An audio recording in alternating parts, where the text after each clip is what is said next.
Hello, I'm Pip Courtney and welcome to A Taste of Landline.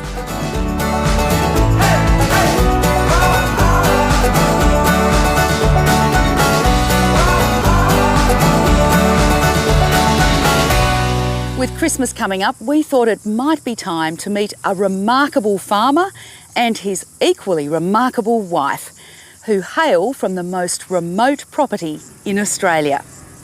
I know it's been said before, but they really are an inspiration. A million acres in the old money, Supplejack is on the edge of the Tanami Desert in the Northern Territory. You're going to jump back in your gyro once we go through the creek? When Landline viewers first met Rob Cook 5 years ago, he was living at Supplejack Downs Station with his wife Sarah, their 2 little boys and his extended family. Landline's Prue Adams told his story. Rob Cook went better than that with 83 points on Red Alert. Rob Cook is the oldest of the 3 brothers. A one-time professional bull rider, he married Sarah, his high school sweetheart, and they had 2 little boys, Braxton and Lawson. But in September 2008, something happened which would dramatically change the life they knew. I mean, it just started off like any usual muster, you know, the choppers got going early in the morning on daylight and... The helicopter he was a passenger in dropped 200 feet out of the sky and crashed into trees on the edge of a clearing. Rob Cook had jammed his head against the inside of the chopper. Other than having a broken neck, I really wasn't injured. There was, you know, I wasn't bleeding, I wasn't in a state of bother by no means. I just couldn't feel or move any part of my body. Yeah, I knew, no feeling. It probably wasn't real good straight up. The first instructions was to find a house within a 5k radius of the nearest big hospital and live there, you know, and that was never on the cards for us. Feet forward. Rob and Sarah Cook have returned to Supplejack to bring up their boys the same way both of them were brought up. Keep coming right around me. Follow the yard round, Bracky. Good boy. This champion rodeo rider has no feeling or movement from the shoulders down. Sheer determination to avoid a chin-operated wheelchair means he gets along with the slightest of movements in his right hand. I mean, it's been hard. We have bad days and we just get by them, and then when we have good ones, we relish them, I guess. But the hard part is for Sarah and the kids, you know. Prue Adams' report was 5 years ago, but life on Supplejack proved impossible. 2 years ago, Rob and Sarah made the heart-wrenching decision to leave. We tried real hard to stay in the Northern Territory. Getting workers to come and help me personally was just a nightmare, logistical nightmare, and finding people that, you know, want to live and work with someone in a wheelchair in such a remote area was just mayhem. And so we, you know, it wasn't that we were looking for a sea change. It was out of necessity, and so we started looking abroad, and that's, yeah, we started looking over here.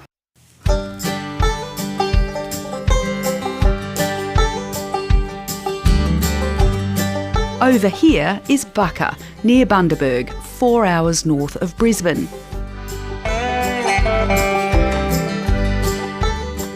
With a metre of rainfall a year, their new home is in a green, reliable, productive food bowl. Not once tempted by horticulture, they bought 3 cattle blocks totalling just over 2,000 hectares. Back home, they'd be considered small horse paddocks.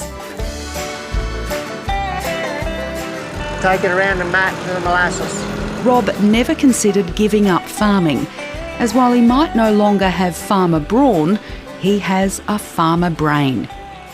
But I think you can run a cattle property from the veranda.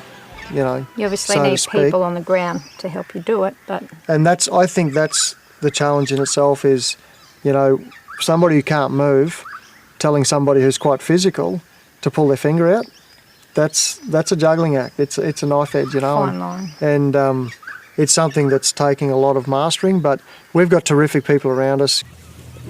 Their new business is a vertically integrated grass-fed beef operation. They call it Farm to Fork. It all starts here in the temperature-controlled hydroponic sprout shed. This is barley. It goes from a seed to this in 5 days. It's high in protein, but as the grain has sprouted, it can be fed to cattle and still be within the grass-fed beef guidelines, which prohibit grain feeding. Right, back around. It guarantees the consistent eating quality that you get out of grain-fed, and that's what we found. We've put through 60 head of cattle through our butcher shop now, and every one of them tastes the same as the other. A butcher shop was not part of their plan. It came after good feedback from the abattoir. And I said to Sarah, look, we really need to be retailing. We need to be value adding what we've already got. We've already established a terrific product. Now we need to get paid a premium for it. And, there's no market out there at this stage that's widely known as a sprout-fed beef. And so we figured we've got the opportunity to create a market. And so that's what we've done. Butcher Shane Kenny tells Rob about every carcass. There's the rib. Look at the marble through that rib. Just blows me away. Shane Kenny says the sprouts are doing the job.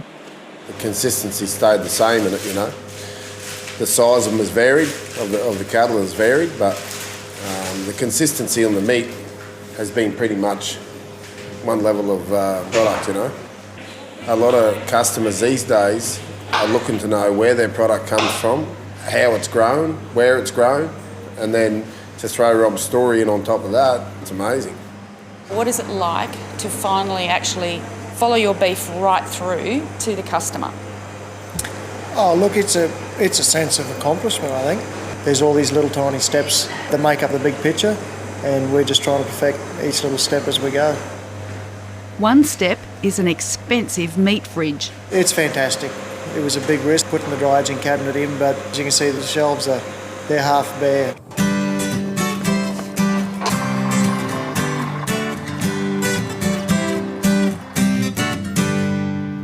A butcher shop 20 minutes from the home farm and 3 blocks half an hour's drive apart means Team Cook has to be organised. As well as a carer and 2 farmhands, Rob has Sarah and the 2 boys to help.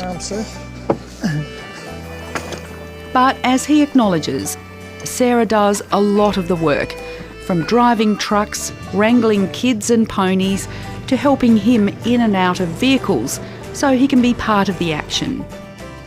There's not many wives that can jump on a grader or jump in a truck, cart cattle until midnight and then back it up by welding up a gate that breaks the next day, and be on a horse mustering, and then, go and have small talk with girlfriends over coffee and get their nails done.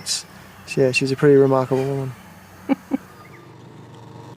It's when shit goes wrong and everything, the wheels start to fall off, and that's when the true Sarah really stands up. I think it comes down to our family values and our parents, both coming from the land, you see. I think living in the bush builds a different resilience too than what, I don't know how to explain it. Lucky, blessed is what I see. Yeah, I wake up and thank God every day.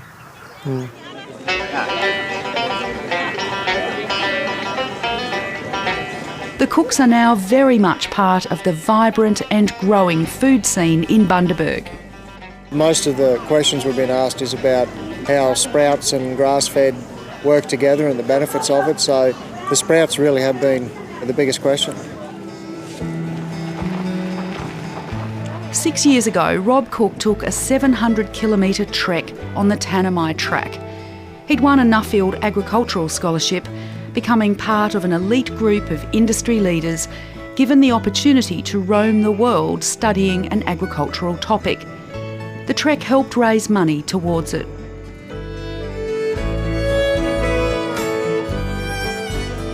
Rob and Sarah travelled the world for 3 months looking at how technology could help disabled farmers. Word of his tenacity spread even further when a book about his life was released. In it he writes Sarah may not have a halo, but she is his angel. Thank you very much. Thanks, Helena. See you. So I never doubted, even when the news came in that he couldn't feel anything, that he wouldn't be coming home to me. And it was the same in ICU when the specialist sat down and said that he'd be ventilated and we could live in the Alice Springs community that way. That wasn't going to be an option. And I think I've never doubted what we've decided to do after either, even though he physically can't do it. He's a great teacher. He's a patient person. I've definitely grown as a woman, I think, because I've had to. At the end of the day, he's still my best friend. Rob and Sarah accept speaking engagements when time away from the farm allows.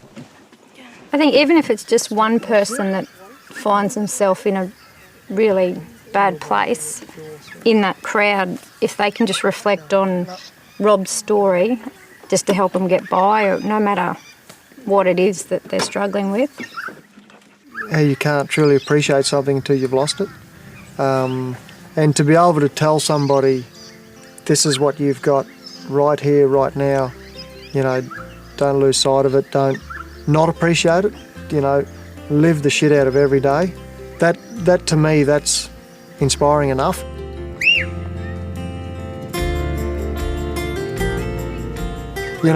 I guess being successful in what we're doing, making our little business work for us, that's probably more something I'm in control of at the moment, so that's what I focus all my effort into.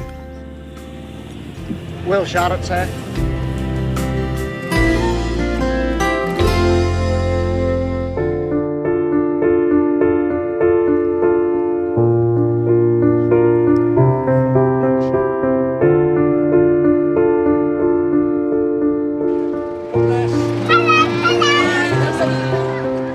The church has to really, really listen to the community.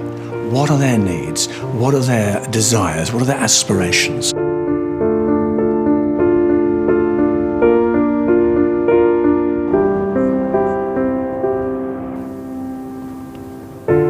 "65,000 kilometres I've travelled in a year, visiting all the different parishes, and you'd have thought at my age, for goodness sake, I'd be exhausted, but it's invigorating." G'day, I'm Sean Murphy. Abalone is known as one of the 4 sea treasures of Chinese cuisine, and demand for the sea snails in China is voracious. But Australia's wild harvest industry is limited by quotas and size restrictions, and developing farms is expensive and the produce doesn't attract the same premium price. In Western Australia, a former ab diver has come up with a unique solution to meet the China demand.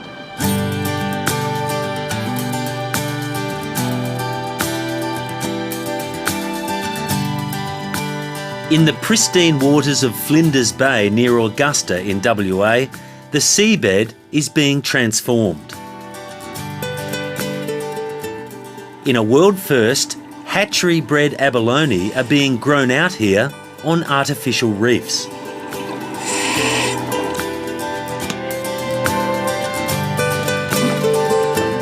Brad Adams is a former wild catch abalone diver and marine scientist.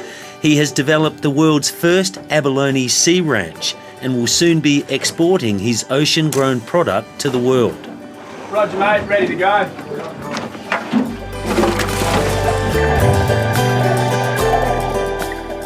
The sea ranching is to just basically build your own reefs in an area where abalone would thrive naturally, and the food's there.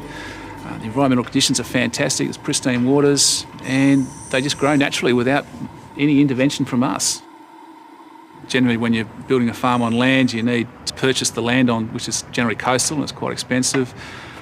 You've always got pumps running, you've got big power inputs, you've got big labour inputs, then you've also got to feed them a pellet, whereas basically once we've paid for that capital cost of building our reefs, there's really just the input of the abalone each year and some labour to harvest and seed position those abalone, and there's really not much else to do.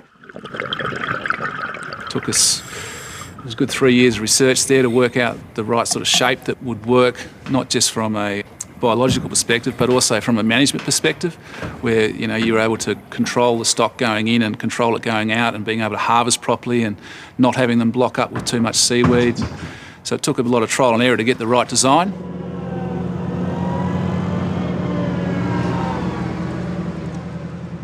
The right design was what he calls an habitat, a play on the words abalone and habitat. It's a 900 kilogram concrete block designed to support up to 400 abalone each and become part of the marine environment.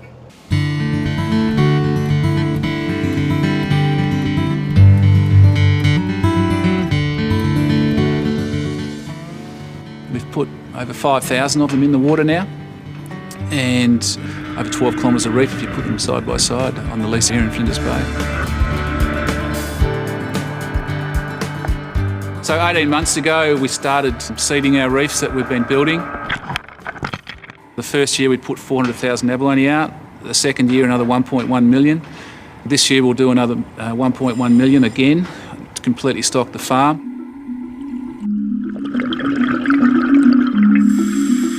Brad Adams says far from harming the environment, the ranch has increased biodiversity in Flinders Bay, even providing Fisheries Department researchers with an important link to the life cycle of the iconic West Australian jewfish. After about 12 months, they're covered in seaweed and they're really starting to look like part of the environment. Fish have moved in, fish are starting to breed there. I've noticed that Flinders Bay is a real nursery area. We're seeing juvenile pink snapper, juvenile dewies. There's lots of wrasse, there's big eye, there's big predatory fish cruising past. So it becomes a real interesting ecosystem where there wasn't that diversity there before because it was just sand and seagrass meadows. So putting these reefs in there with the abalone on them, so we're not only getting the benefit of having an economic return from the abalone, but there's all these other things going on with the ecosystem developing around those reefs being there, and it's really exciting to watch. The abalone will be grown for 3 years on the habitats.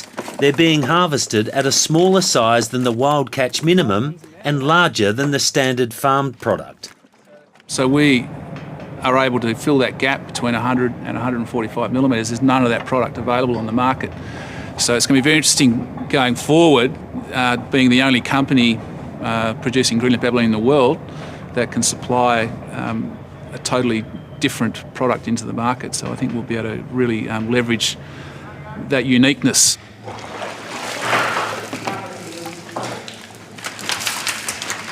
The first abalone harvested this year has been sold into the domestic market as snap frozen single-serve units. Ultimately, the goal will be to sell into Asia, especially China, where there's likely to also be huge demand for a live product. Live's really where it's at. You can really increase your price return for live abalone into the market, and I think with the facility we'll have here and the fact that we can harvest only a couple of minutes away, put them into the live tanks, get them straight to Perth. There's direct flights into China now. I think we'll be able to achieve very good returns for our product by getting them live into China.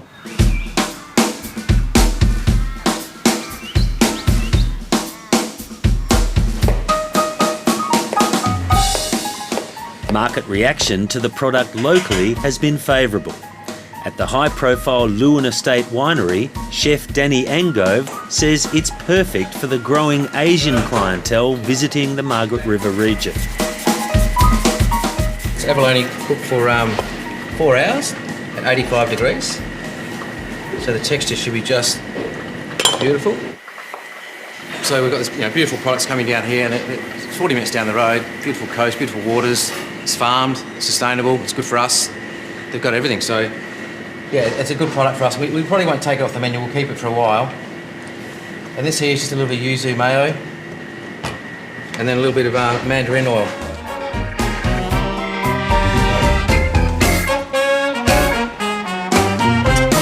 From its initial production of 12 tonnes of abalone this year, the ranch is expecting to yield 60 tonnes next year and reach full capacity of 100 tonnes a year by 2018. Plans are already well underway for new farms at Esperance, 700 kilometres east of here, and at Port Lincoln in South Australia. Brad Adams believes sea ranching will secure the future for Australia's abalone industry, providing a low-cost way of achieving premium prices in a growing market for sustainable ocean-grown produce. I really believe that sea ranching is a great opportunity going forward for some of these coastal communities.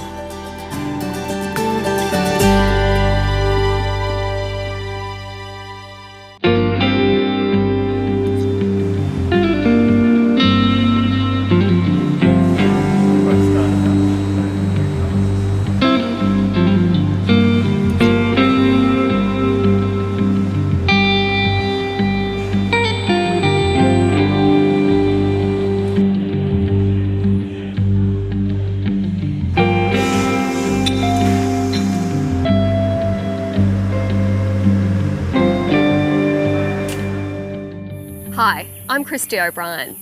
Every week, Landline takes viewers around Australia, and reporting for the show certainly isn't a five-star experience. We love it. So, as a special treat, here's a look behind the lens at a recent story we did on wild bull catching in the Northern Territory. And we'll even let the cameraman speak. I'm Christy O'Brien, and we'll take you wild bull mustering in the top end at 7 Emu Station, where one pastoralist is changing the lives of Indigenous youth. Also, you're Christy O'Brien.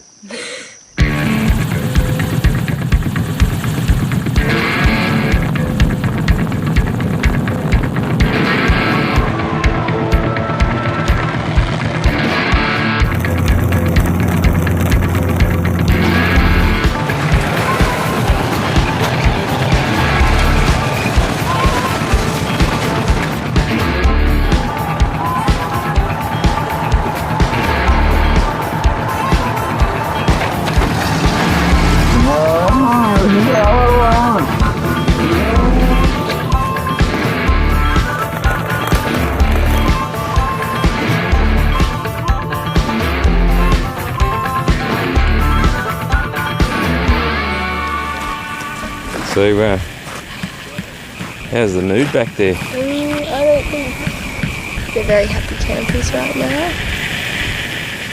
Got up about 4:30 this morning after going bull catching all day yesterday, and the truck's broken down right here on the Savannah Way, not far from the Queensland border in territory terms. Just seeing the boys do their bush mechanic style tinkering. It's another day on the road, boys. Yeah. What's the problem, Clary? Everything, man. Everything? We've been here at least an hour, maybe an hour and a half, and in that time we haven't seen a single car go past.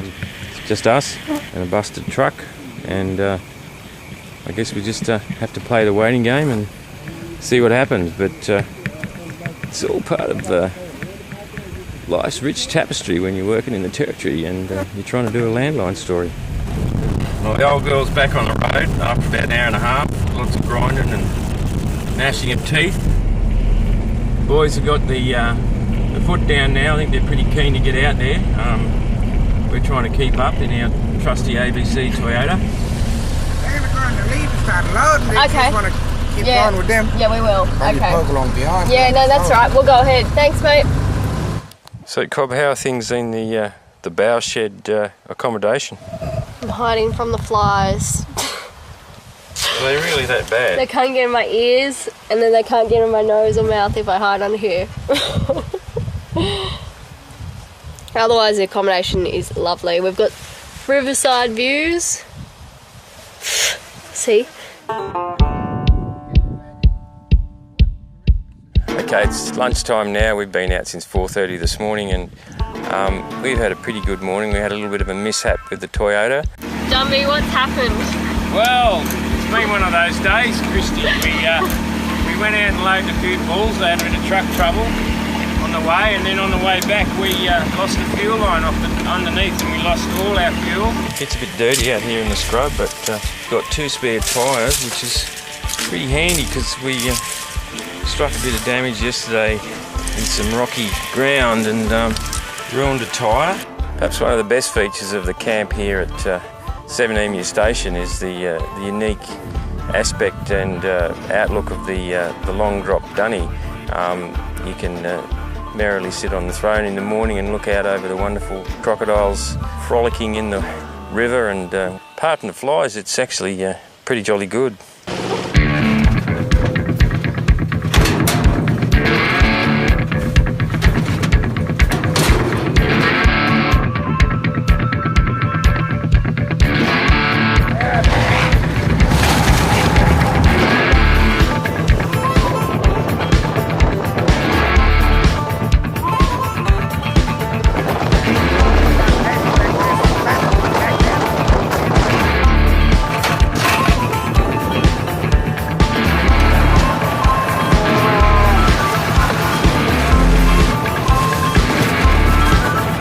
We'll take you wild bull catching and meet the Indigenous pastoralists getting Aboriginal kids back in the saddle. Yeah. Jesus Christ. That's scared, isn't it? I've actually brought along a lemon for the What occasion. a contribution! I know. While we cook dinner, we've also had a Brahmin, massive Brahmin, bellowing at us. Look, there was a bit of call and response going on there with the old Brahmin. I don't really think he was interested in us. Don't you? I'll get the plates, shall I? Lemons are fantastic, aren't they?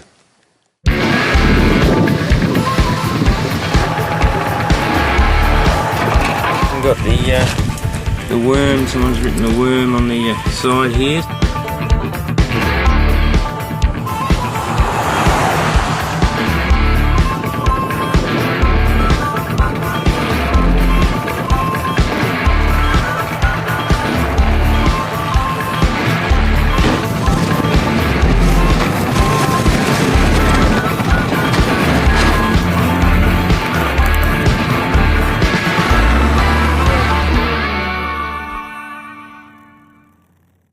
That's the program. We hope you enjoyed it. And we'll be back in a fortnight with more of A Taste of Landline. So from all the team, have a wonderful Christmas and a happy new year. And don't forget, we're always around on iView, Facebook and Twitter. We'll see you in 2017.